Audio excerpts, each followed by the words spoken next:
Hi, it's Maria from Still Dreaming Homestead. Glad to be back with you this evening. We're going to continue reading in our book, The Long Winter by Laura Ingalls Wilder. Well, on the last chapter, the Chinook wind came in. That meant that spring was there. And they got a little rain, so they heard the dripping of sounds. So we're on chapter 31, and I think there's only 32 chapters. Nope, there's 33.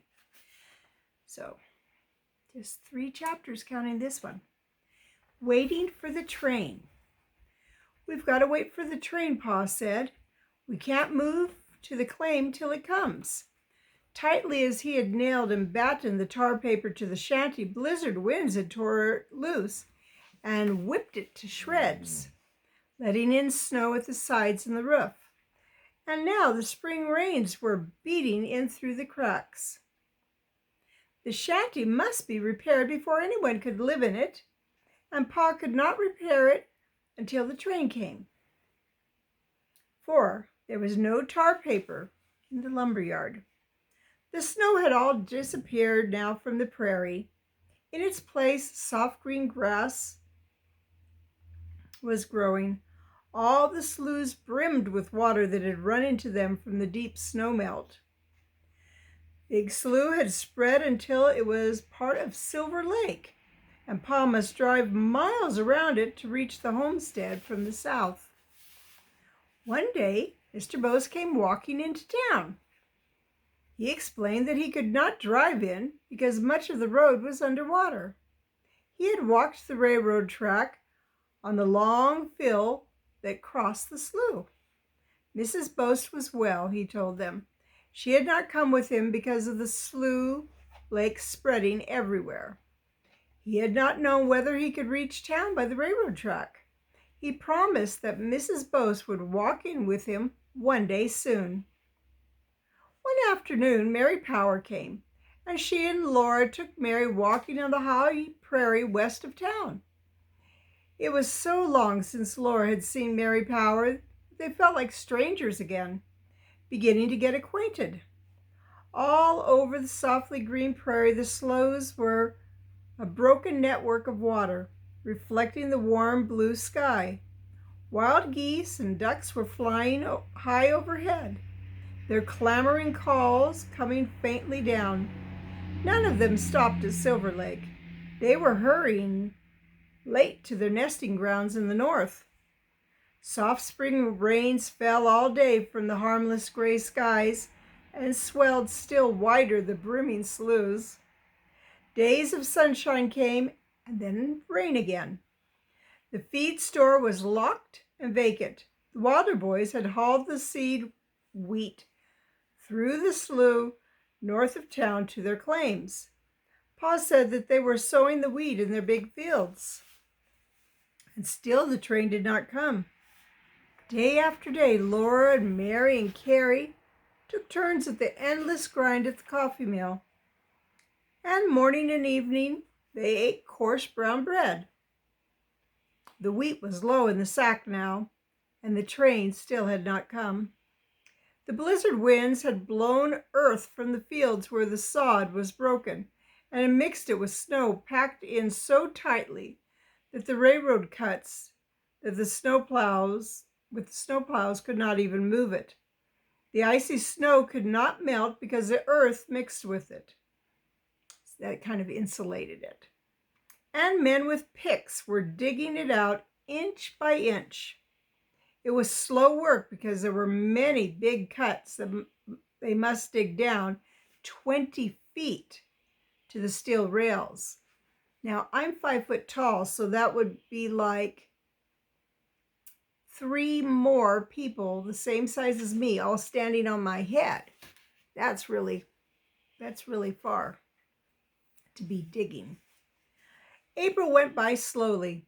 There was no food in town except the little wheat left of the 60 bushels that young Mr. Wilder and Cap had brought in the last week of February.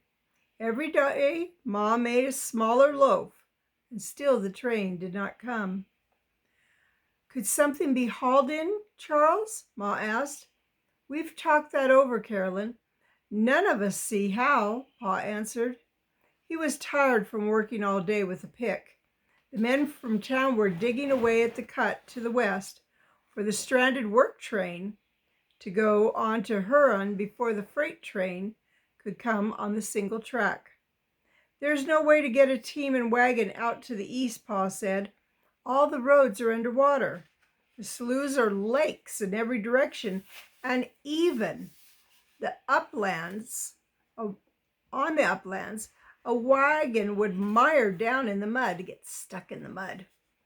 If worse comes to worse, a man can walk out to the railroad ties. But that's more than 100 miles to Brookings and back. He couldn't carry much, and he'd have to eat some of what he got while he was getting here. I've thought of greens, Ma said, but I can't find any weeds in the yard that are big enough to pick yet. Could we eat grass? Carrie asked. No, Nebuchadnezzar, Pa laughed. You don't have to eat grass.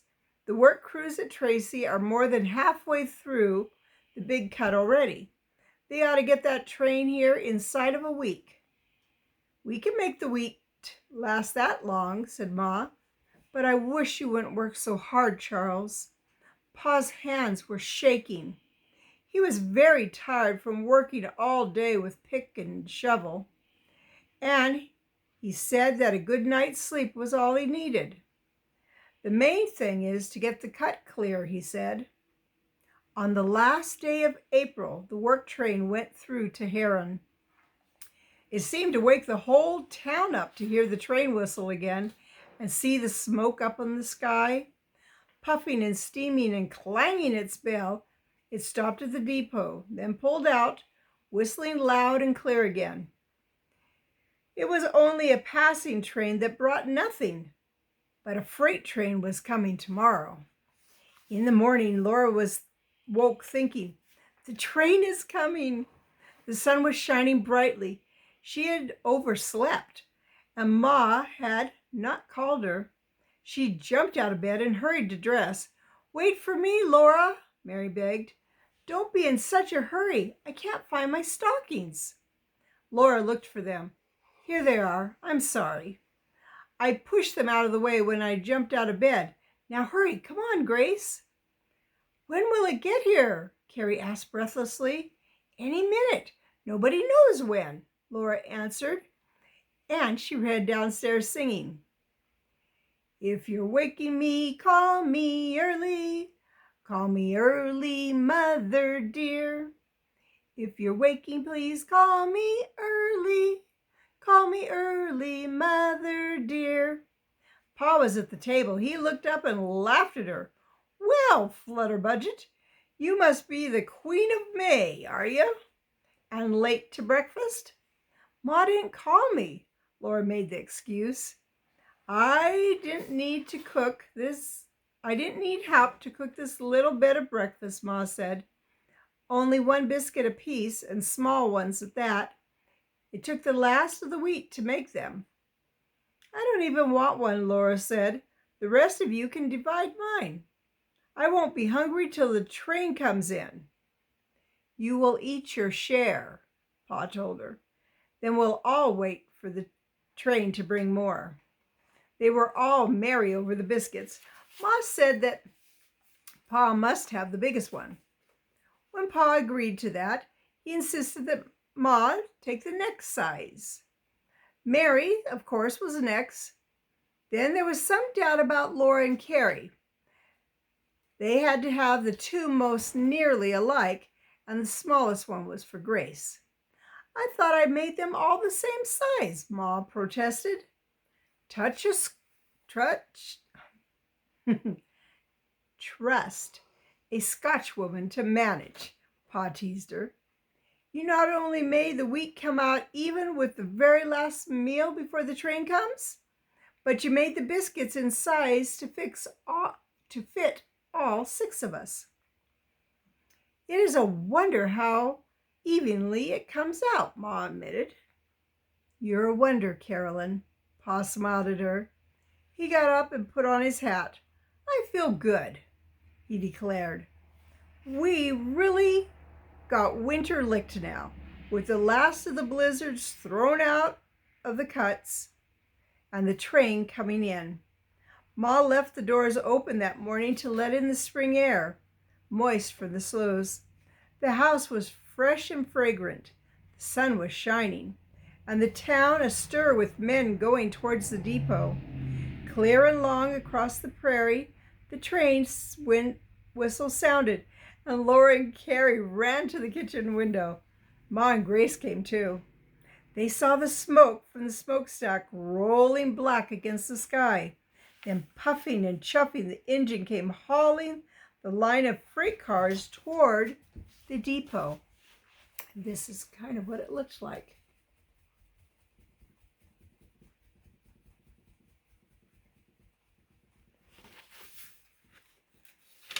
Did you see all those people standing there? A little crowd of men on the depot platform stood watching the engine go by. White steam puffed up through its smoke, and its clear whistle came after every puff. Brakemen along the tops of the train were jumping from car to car, setting the brakes. The train stopped. It was really there, a train at last. "Oh, I do hope that Hawthorne and Wilmore both get all the groceries they ordered last fall," said Ma. After a few moments, the engine whistled. The brakesman ran along the tops of the car, loosening the brakes. Clanging its bell, the engine went ahead, then backed, then went ahead again, and rushed on its way to the west, trailing its smoke and its long last whistle. Woo! It left behind it 3 freight cars standing on the side track. Ma drew in a deep breath. "It will be so good to have enough of everything to cook again. I hope never to see another bite of brown bread," Laura declared. "When is Pa coming? I want Pa to come," Grace insisted. "I want Pa now." "Grace," Ma reproved her gently but firmly. Mary took Grace onto her lap while Ma added, "Come, girls, we must finish airing the bedding." It was almost an hour before Pa came. At last, even Ma wondered aloud what could be keeping him. They were all impatiently waiting before he came. His arms were filled with a large package and 2 smaller ones. He laid them on the table before he spoke. "We forgot the train that was snowed in all winter," he said. "It came through, and what do you suppose it left in De Smet?" He answered his own question. 1 carload of telephone poles, 1 carload of farm machinery, and 1 immigrant car. "No groceries?" Ma almost wailed. "No, nothing," Pa said. "Then what is this?" Ma touched the large package. "That is potatoes. Small one is flour, and the smallest is fat salt pork. When I was a child, we ate that. It's very, very salty, but now I don't eat pork." Woolworth broke into the immigrant car and shared out of it what eatables he could find, said Pa. "Charles, he shouldn't have done that," Ma said in dismay. "I'm past caring what he ought to do," Pa said savagely. "Let the railroad stand some damages. This isn't the only family in town that's got nothing to eat. We told Woolworth to open that car up or we'd do it. He tried to argue there'd be another train tomorrow, but we didn't feel like waiting. Now, if you boil some potatoes and fry some meat, we'll have us dinner." Ma began to untie the packages. "Put some hay in the stove, Carrie, to make the oven hot. I'll mix up some white flour biscuits too," she said. Well, people do different things when they're starving, and that's the position that they were in. And I bet they're going to think this is a delicious meal fresh biscuits, salt pork. And what else were they going to have? I forgot. And the boiled potatoes. They haven't had potatoes in a long time. Those are one of my favorite foods. Well, it's Maria from Still Dreaming Homestead. I want to pray blessings on you and yours, in your house, out of your house, in the day and in the night. And whatever you do, keep dreaming. Good night and God bless you.